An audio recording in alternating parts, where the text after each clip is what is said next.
All right, we are recording. Welcome everyone, and welcome back Jonanthan Brenes, who has been joining us a couple of times on the Questions for Americans series. But this is the RēGeneration, and I wanted to invite Jonanthan back because in the other format, we do a lot of the talking. He asks us really difficult questions, and we have to do a lot of the talking. But really wanted to know more about what Jonanthan has been doing. I've known Jonanthan for quite a long time, and really wanted to know more, and for other people to know more about his background and what he's doing these days in Thailand. So Jonanthan, welcome back. It's really good to see you and really good to have you here. Thank you for inviting me again, Skip. So yeah, good to be here. Excellent, excellent. Well, if people saw the other episodes, they know a little bit about your background and that you are from a family who is based near Monteverde, Costa Rica, which is a very well-known environmental biodiversity hotspot. What for you? How does growing up near Monteverde shape your worldview and the work that you're doing now? Oh, well, that's an interesting question. Well, as you said, it's a very unique landscape. So Monteverde is located on the Pacific slopes of the continental divide, and so you can really see quite a big range of landscapes and small ecosystems where you see far away the Gulf and the Pacific Ocean, if you will, and then on the top of the mountains you see this kind of incoming surge of clouds, that are coming into the mountains, and the natural landscapes of what is high up there all the way down to the coast side is quite diverse. And of course, as you know, my father has been working in conservation since I was born. So growing up, I was taking on into these seed collection trips where we would go down to the lower lands to collect seeds from trees and plant them in the nursery that he was managing, at least when I was a child.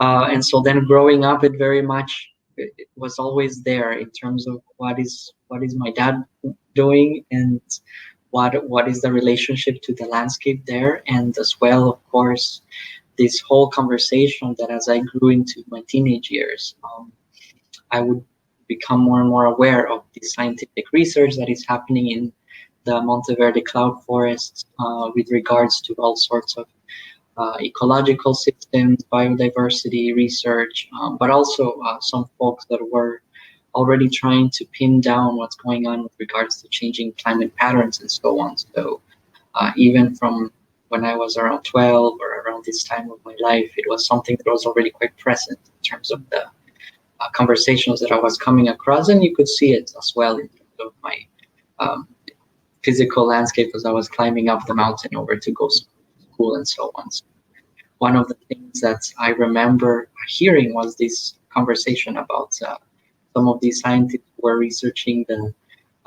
changing fruiting patterns of avocado trees that are growing up in these slopes, and how some of the bird species that are usually feeding off of some of these trees in the lower lands started to climb up and up the mountain, and how some other bird species were getting threatened by it, or potentially. And during my hikes up to school, I would see some of these, the toucan bird, for example.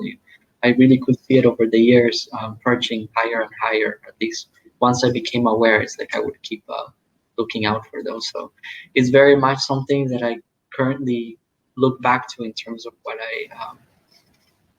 I'm doing and how kind of these patterns are happening. And I was really blessed to be able to see it and become aware about it at a very early stage.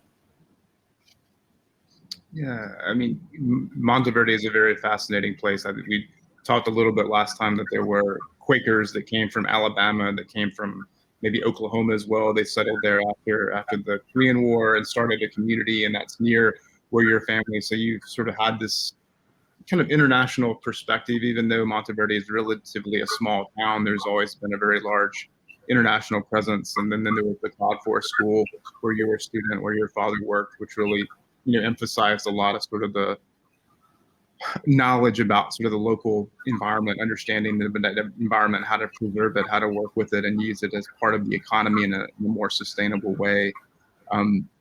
Once you graduated from, or as you were graduating from school there in Monteverde, what was shaping your choices around education? Because I feel like you have had, even though you're relatively young, you've had, a couple of decades of environmental activism under your belt. How did your choices in education shape your activism, and how has your activism shaped your educational choices? Like, what is the interplay between those two things that has happened for you in the last sort of 20 years or so?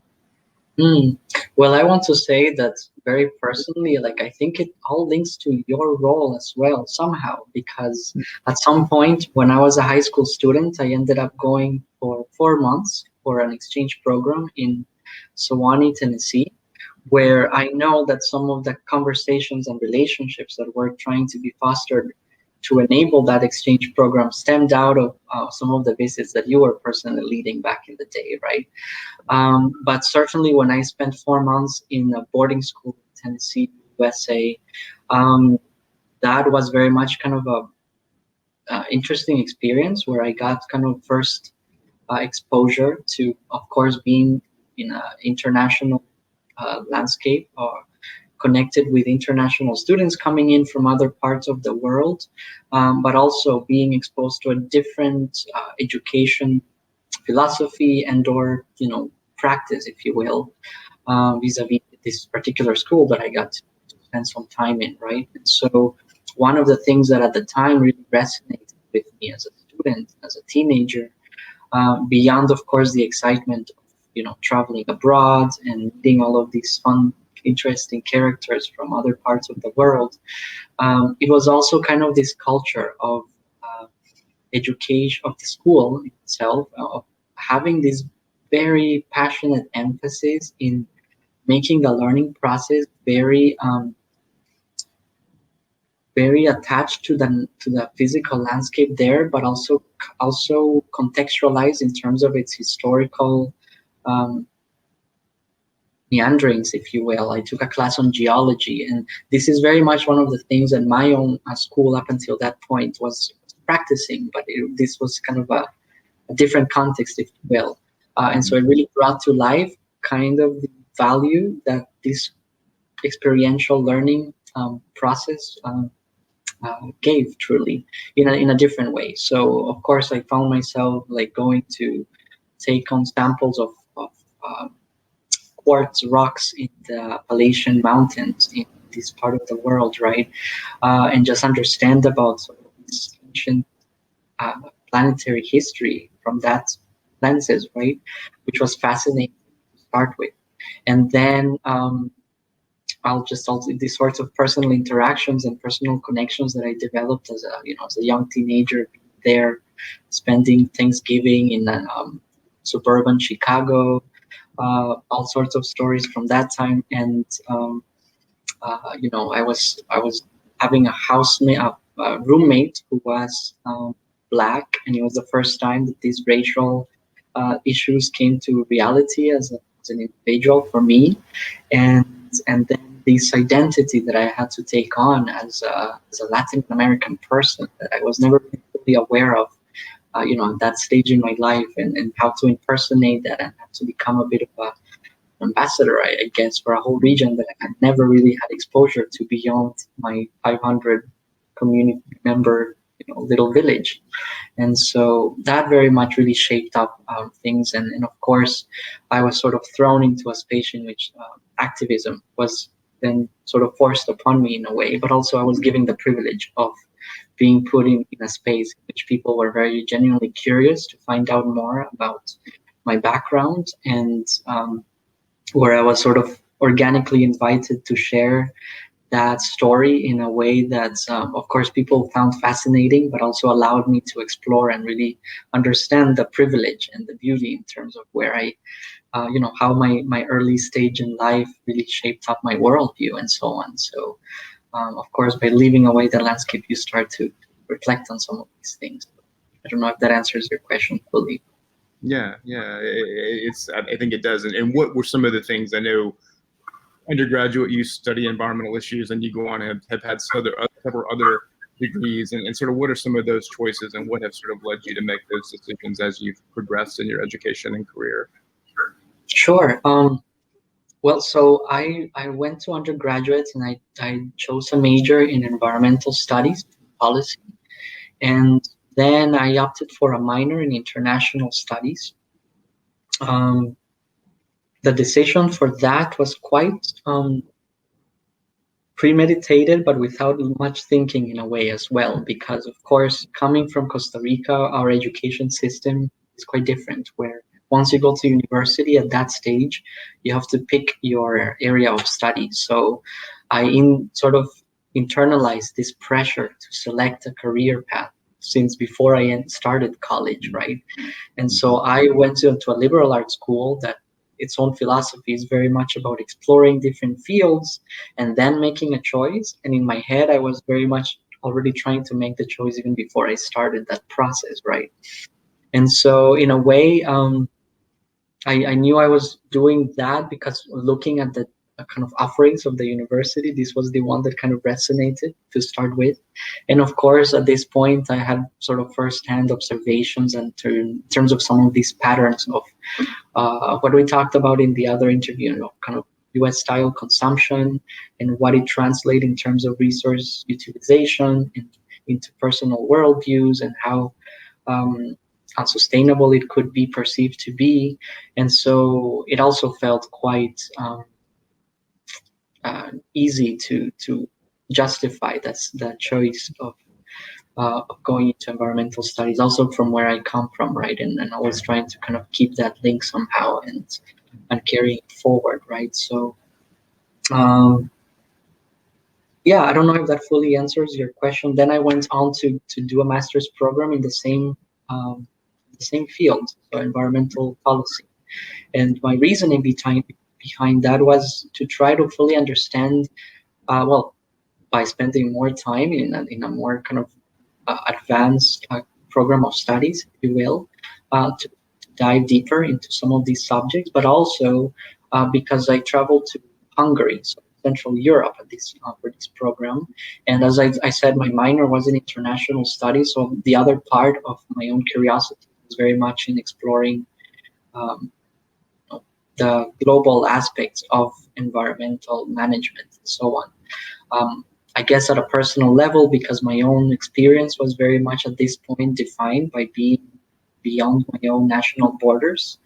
And also I source a lot of curiosity and excitement and joy out of those interactions. A lot of my personal friends as an undergraduate student were coming from outside of the US and incidentally from Europe. And so my decision to go to the school there was very much linked to that as well. And at that stage, I guess I really got exposed to understanding a little bit more of out of the American context, if you will. By this, I mean, Costa Rica and the US. By hearing stories from Kazakhstan and hearing stories from what's going on China and other parts of the world, right? Just because of the classmates that I got to interact with, right? And so it really kind of brought to life how all of these issues and patterns were very much there and present with the realities of all of the peers that I was interacting with, right? Yeah, am I addressing your question? I don't know if yeah. I mean, it's just interesting. So you kind of have this snowballing effect that you're continuing to explore and learn. So I mean, I guess that kind of brings me to my next question, which is, so you start in Costa Rica, you end up for a while in the U.S. and in Tennessee in the South, and you've been in Hungary and finishing your master's, and now you're in Thailand. So how do you end up in Thailand? And I know you're working for an organization called the Region Resource Institute. So tell us a little bit how you find your way there and kind of what you're doing with your role right now and how it relates to all this other previous work that you've been doing. Yeah, well, I mean, I think one of my favorite words in the English language is serendipity, because one, I found it in a serendipitous way, but I feel like my personal journey has been very serendipitous. So I was not looking to come to Thailand, and I ended up here. This stemmed out of my connection networks within my time in Hungary, and in the times when I was trying to look for an opportunity to work abroad. I had returned to Costa Rica after my master's, and I was living there for about 3 years, and spent some time in the capital city, working there and volunteering for an NGO at the time on urban sustainability topics, working for a multinational company as well. And during the process of exploring and finding ways to, I guess at the time I was really trying to reconnect with a lot of my peers and a lot of my sort of interest in global issues that at the time I was linking to Europe, because it felt like it was this hub that, in global history, Europe has always been this place where they go off and branch over to Asia or down to Africa or over to the Americas. So in a way, geographically speaking, I was looking there and ended up being presented this opportunity to come to Thailand, and it was very much outside of my own searching process, but it was over, right? Like, there's an opening over here. Why don't you think about it? And it has been a beautiful experience because, of course, completely different continent and context, but in a way that has given me the chance to really draw all sorts of analogies and parallels with my observations in living in these other parts of the world. Of course, in a different way, by understanding that this is a very dynamic, emergent, developing economy, similar to what Costa Rica or Hungary can give you, but in a mega city that is quite developed in many ways, that sort of resonates with a lot of the infrastructural behaviors that you see in the US or in European countries as well, albeit with a completely different cultural context and infrastructure and all of these things. So, yeah, it's great. Mm-hmm. And what about the work that you're doing now? How is that, and how? Sure. Actually, sort of your sort of training and kind of what you value. So my work here is with the Asian Institute of Technology, which is an international university, and I think, as I shared it, so I work with a center currently that has been here working for over 30 years, supporting all sorts of data collection, capacity building,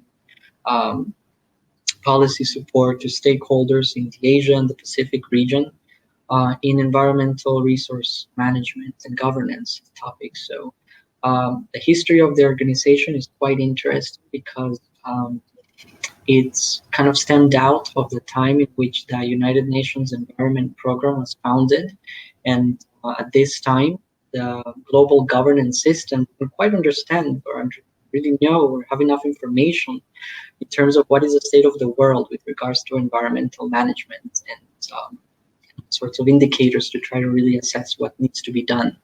And so what the system did at the time was establish regional centers that would collect information and conduct all sorts of analyses and then give out reports to inform this global governance system in terms of what needs to be done, right? So the Asia Pacific Regional Center was settled at this institute, university, to conduct this work.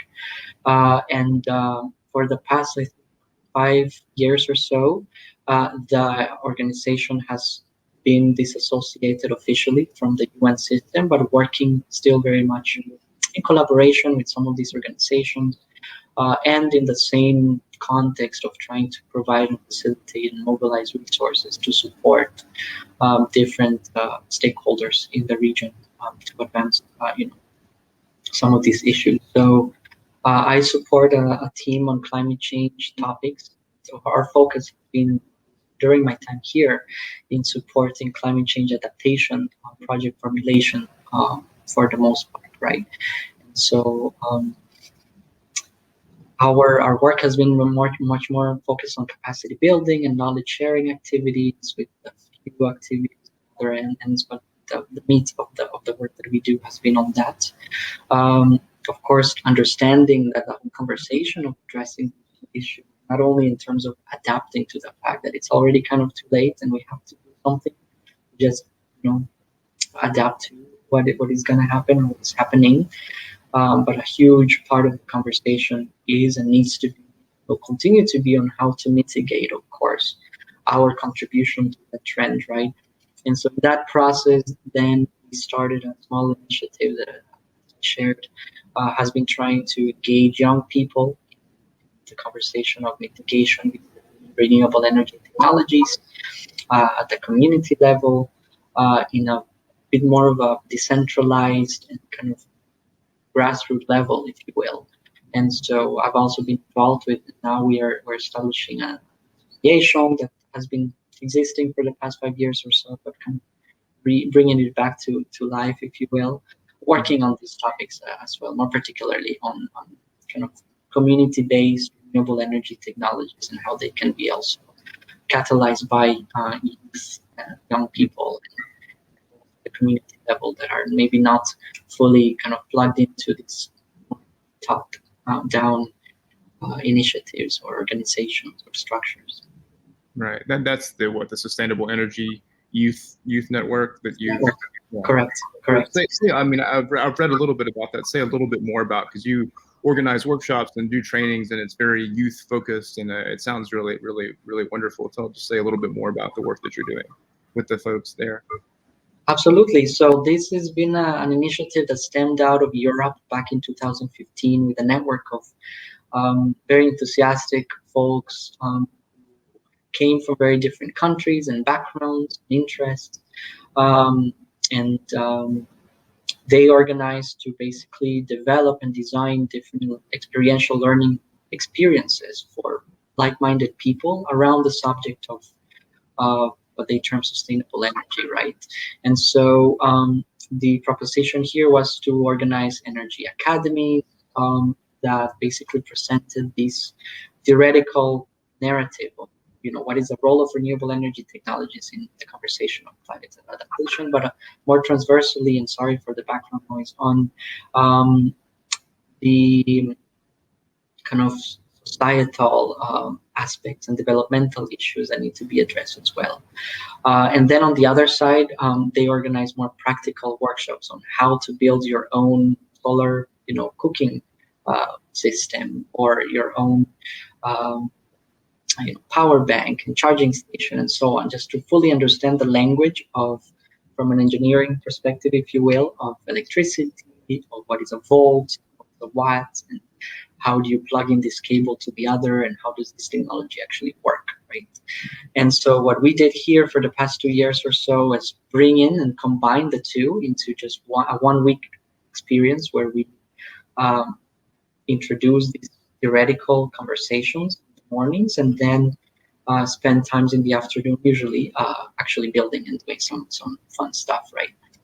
And so it's been really fun, and we got a lot of very brilliant and enthusiastic young people coming from across South and Southeast Asian countries for 2 years now, and we're all going to be doing it again this year to work on this. And so it's been quite fun. And in the process of that, we realized that, of course, there is something to this model and this kind of structure or curriculum, if you will, that other folks are interested in replicating, and it provides an opportunity for educational institutions or people who are interested in community development topics to try to bring in this conversation. And so we're working to try to facilitate some of these resources and develop materials that can help other folks who are interested in kind of taking this on in their own communities to implement them. So we're working towards developing some materials and resources for that. So more on that later on this year, I guess, but this is what I've been supporting with as well on the sidelines. Yeah, very cool. Yeah, I will include some links to the network. There are some really cool things that you all are doing. Really looks like it's really back to your sort of focus on experiential learning. It seems like you have really brought that through into that process. That there's a lot of big ideas, but how do you really bring them down to the very concrete level and apply them to everyday life? For you, Jonathan, like just looking ahead, like where do you see yourself going next? Like what sort of, I know you probably aren't going anywhere with COVID happening right now. You're probably going to be set for a while, but like what for you is the next step that you would like to be doing in kind of your work, your career, your influencing around environmental issues? Well, that's a great question, and I wish I had a very concrete answer. But I guess the one thing that I have learned over the years is that whatever I come up with as a game plan doesn't quite unfold that way, and that's part of the fun. Yeah, so I guess part of the question is I don't know, but what I do know is that I definitely want to have kind of this dual connection somehow in terms of whatever it is that I am involved with, in the sense of being able to have personal connection with communities is quite important for me. But on the other side, being somehow contributing to this more kind of big picture conversation that is going on is also important for me personally, right? In what capacity is what I'm still trying to discern as I go along on this process, and where I can most effectively and also most impactfully sort of contribute to this conversation, right? Um, I'm very curious to try to also bridge connections between solutions that are happening at all sorts of levels, somehow voicing some of those stories, and really trying to break the barriers in terms of what people understand to be environmental activism, to really think beyond those constraints of, at least when I was, an undergraduate student, a lot of the discussions that were had was sort of externalizing that responsibility to consider some of these issues to those like myself who are just personally interested about it, right? And whatever institutions or organizations are interested in these topics, right? Whereas I really think that particularly because of COVID, and particularly because of what's happening with regards to climate change, we just need to transcend that somehow in a way that every person has something to contribute, something to say, and has a very personal stake in terms of driving change somehow. And I really think that unless we do that, we will fail as a species to fully address this issue. And so, how to disrupt some of that is something that I'm personally curious about, where you see both focusing on how to rescue the economy from a finance perspective, for example, or global trade on the textile industry, and how this needs to change. And sometimes we forget that these are all very uh, cross-cutting issues that are all very much intertwined, right? And I'm very keen to be part of this conversation and a process that tries to basically remove the need to have figures like activists on environment, because everybody is environmental activists. So the necessity to have people to raise that voice hopefully will continue to decrease over my lifetime and over the years, and I want to be part of the process of making that happen somehow. I don't know if I'm answering your question. Maybe I'm trying to avoid giving you an answer of where next and whatnot, because I As do. you said, it's often serendipitous, right? Like you're sort of where you are until the next opportunity comes along, and you know that it's the right thing. So I expect wherever you go next will be somewhere surprising, because you have always sort of made really fascinating explorations into different areas, and I really admire your curiosity and your courage to leave a village of 500 people in San Luis outside of Monteverde, and have traveled and lived all over the world already. I think it's really fantastic. Just last question for you. You kind of big picture philosophical question. Thinking about all the work that you do, two parts, what concerns you most about what you see in the world right now, but also what gives you the most hope about what you see in the world right now? That's a great question. I think what gives me hope is seeing and coming across more people like yourself, and more people who are just wanting to have conversations. And I really think that only by talking we can design whatever needs to be done, right? And so I see an emergence of curiosities on topics and passions by people. And so that gives me hope, because I feel like then barriers are going to be crossed.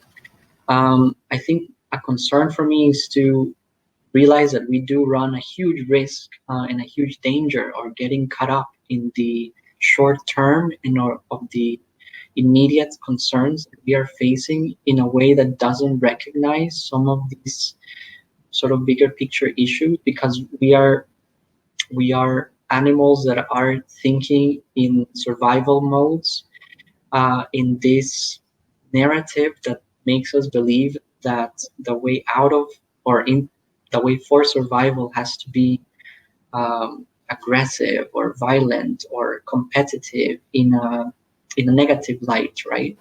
And so I see a huge concern from my side, at least, to see violence coming out, all sorts of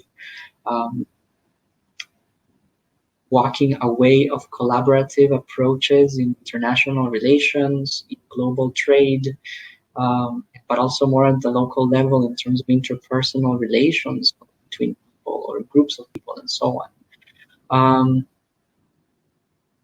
So I don't know, because it's a bit of a binary, right? And if you look at kind of the Taoist thinking of bringing together two opposites into one reality, there is that contradiction between, there's all of these resurgence of people wanting to talk, and at the same time there is this danger of people wanting to talk only to those clusters and so on. So I don't know. I see a lot of innovation happening by people reaching out to people that have different ideas and so on. My concern is that it may not be happening at the scale or at a pace which I needed to be. Yeah. Great. Yeah, no, I think those are very, very wise and prescient answers. I think they're very similar to how I feel most of the time, that we're trying really hard to collaborate and engage, and probably have more opportunities to do that than have ever happened in the history of the world. And yet there's a lot of folks who are repelled by that very opportunity. It frightens them, and they pull back and sort of become more insulated because of all the sort of change that they see. And yeah, it's something we're facing everywhere, whether it's Thailand or San Luis or here in Tennessee. It's a constant battle between those two forces. But as you say, the world is always in tension between forces, and I guess that's what our responsibilities are, is to figure out how to find the balance and to sort of move things forward as best we can, and knowing that we always don't know enough and that we've got to keep on engaging people. I think that's part of what you and I have really just put a lot of investment in, is those relationships globally, and knowing that we come from small towns, we don't have the experience that everyone else has, that there's a lot of other realities out there, and we have to connect with people and try to understand their perspectives and what their needs are, and try to figure out something that works for people where they are, in the context where they are, or the culture where they are. And that can be daunting in itself, because you realize how big the world is and how diverse it is, but that's also pretty fantastic at the same time. So, well, Jonathan, I really appreciate your time. It's always really lovely to connect with you. Great to continue this relationship, and great to see the evolution of your career and your work. And I appreciate all the hard work that you're doing, and excited to see where you go next, and look forward to staying in touch. And appreciate your time this evening there in Thailand this evening. So thank you, everyone. I appreciate you all turning in, listening to our RēGeneration episode with Jonanthan Brenes, and we will see everyone next time. Take care, everybody. Thank you, Skip. Bye-bye. Take care. Bye-bye.